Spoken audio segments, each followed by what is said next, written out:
Hello and welcome to this video, which is going to be about the properties and the reactivity of amides. So this is the structure of a typical amide. So this ore can either be a hydrogen or it can be a carbon, and the same goes for this one over here. Okay, in terms of its orbitals, it's the exact same as it was for esters and carboxylic acids. So this atom would be sp3 hybridized, and then the carbon and the oxygen of the carbonyl are sp2 hybridized. So if you want a little refresher in terms of what that looks like on when you're looking at the molecular orbitals, check out the video on carboxylic acids because it's in there. Okay, so amides have some really interesting reactivity that's kind of counterintuitive. So if you take this amine here and you take the amide version of it as well, all right, so say the ore groups are the same. This one, your amine here, is nucleophilic, and it's also basic. And the reason for that is because of the lone pair on your nitrogen atom. Okay, so you'd probably assume then that because this nitrogen also has a lone pair, that this would also be basic and also be nucleophilic, but it's actually not. And the reason for that is because of the fact that this lone pair can come in and form a carbon-nitrogen double bond, and as you form that double bond, you have to break one of the other bonds carbon has, because it can only have 4 at a time. So you break the oxygen carbon pi bond, and the electrons feed back up onto that oxygen. So then what you end up with is something that looks quite different. So this is sort of similar to what we've seen before in terms of the resonance of carboxylic acids and why they're so acidic. So remember we said that when you deprotonate your carboxylic acid, that negative charge can come in and then you break the old double bond, and that goes back and forth and back and forth. Well, the same thing happens here. So the negative charge in the oxygen can obviously come back in to reform your carbonyl, and then you break the pi bond here like so. Okay, so that goes back and forth constantly all the time. Now, for the most part, you predominantly get this form. Okay, so this is the main form of that. And that's simply because of the fact that while this is relatively stable in terms of the fact that you have this resonance going on, it's going to predominantly exist in the neutral form. Okay, however, because of this, what that means is that your lone pair isn't available to do anything else. So in the case of your amine, that lone pair can freely go off to attack a proton or to attack an electrophile. Okay, but in the case of your amide, that lone pair is busy in this resonance form. So overall, what you'd have a structure sort of like this, where your nitrogen is not quite a single bond, but it's not quite a double bond to your carbon, and the same with the oxygen as well. So what that means is that sometimes that lone pair is completely tied up in a double bond. So because of that, that lone pair isn't available to do any nucleophilic attack, such as picking up a proton or attacking an electrophile.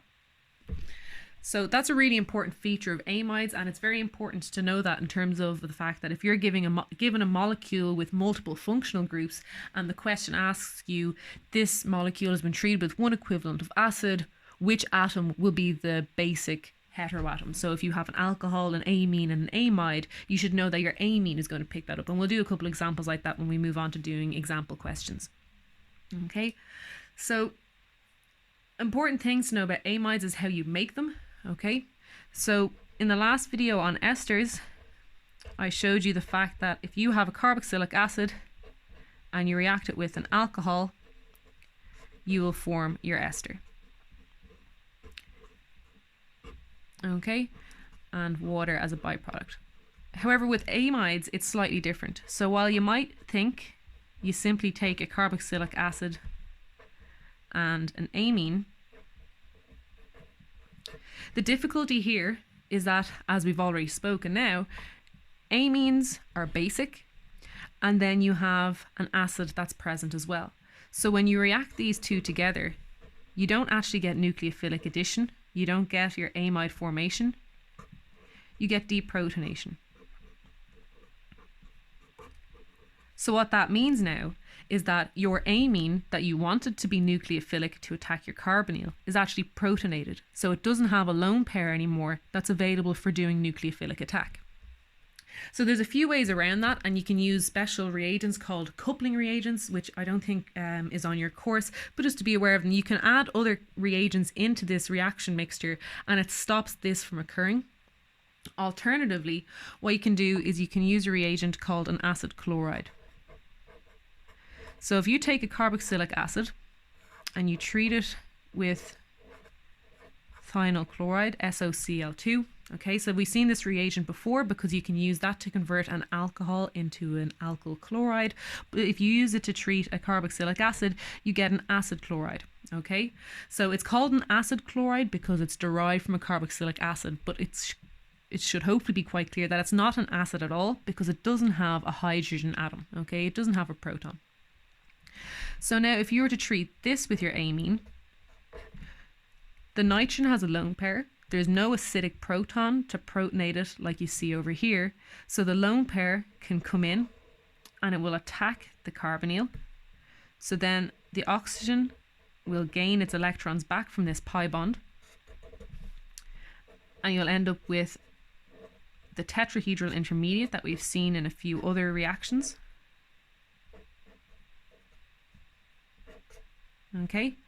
So it's important to remember again what we said before in terms of balancing the charges. So on this side of the reaction arrow, there are no positive charges and no negative charges. And in this case, you should hopefully know that when you break that pi bond of the carbon-oxygen double bond, you end up with a negative charge in your oxygen.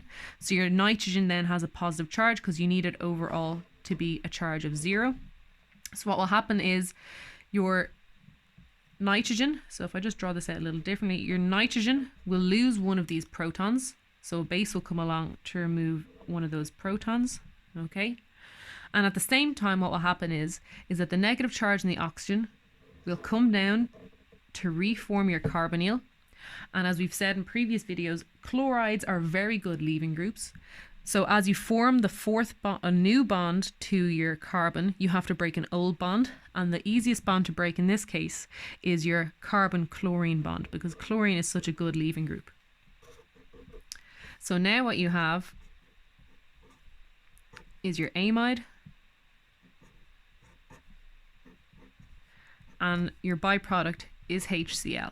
Okay, so what's really important is you'll normally have a base in this reaction as well. So you might have triethylamine or something like that that isn't nucleophilic, because what will happen is if your byproduct from this reaction is HCl, that's hydrochloric acid, you'll end up protonating your amine with all this material. So you include another base such as triethylamine and that will quench all that.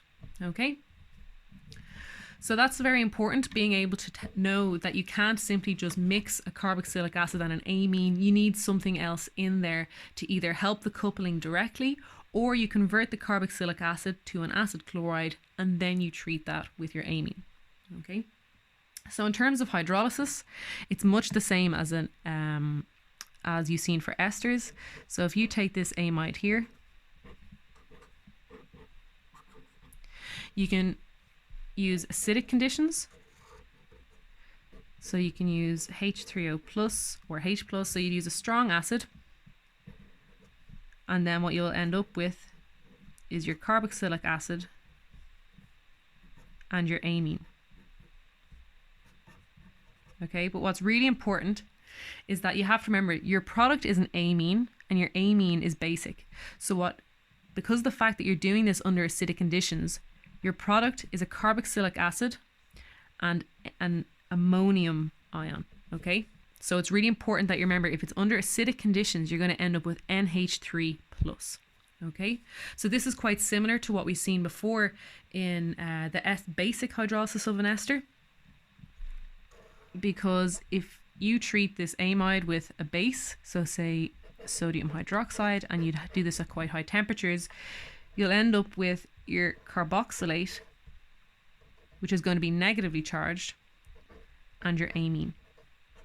Okay, so under acidic conditions, your amine product is going to be protonated and under basic conditions, your carboxylic acid is going to be deprotonated, okay? So this is really, really important. So in the case of ester hydrolysis, we already seen this one over here. So because this is sodium hydroxide, you'd end up with the carboxylate, and you'd have Na plus this counter ion beside it, okay?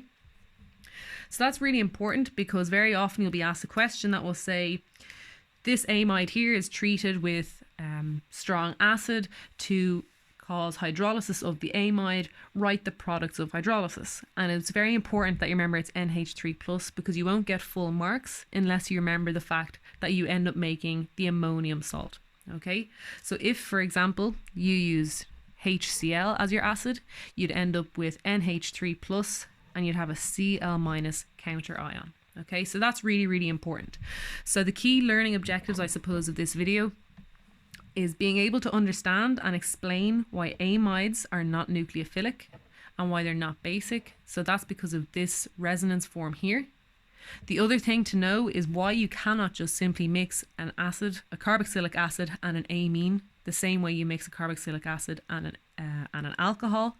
And then also, what are the products when you hydrolyze an amide using either basic conditions, which gives you a carboxylate ion, or under acidic conditions, which gives you an ammonium salt. Okay, so that's a very important video. It nearly always comes up in the exams as far as I'm aware, and we're basically done with the functional groups now. So what I'm going to be doing in the next video is following on with peptides, which are basically the kind of core structures of all the proteins in our body, and they're made up of fundamentally made up of amine bonds. Okay, so they're the most important bond in peptide structures. So just remember that all these videos are being made as part of a fundraiser for Cystic Fibrosis Ireland. So there's a GoFundMe link down in the description below. So please do check that out if you think you might be able to donate. We've actually already reached our goal of €1,000, but that doesn't mean we can't raise some more money for Cystic Fibrosis Ireland. So thanks very much, guys.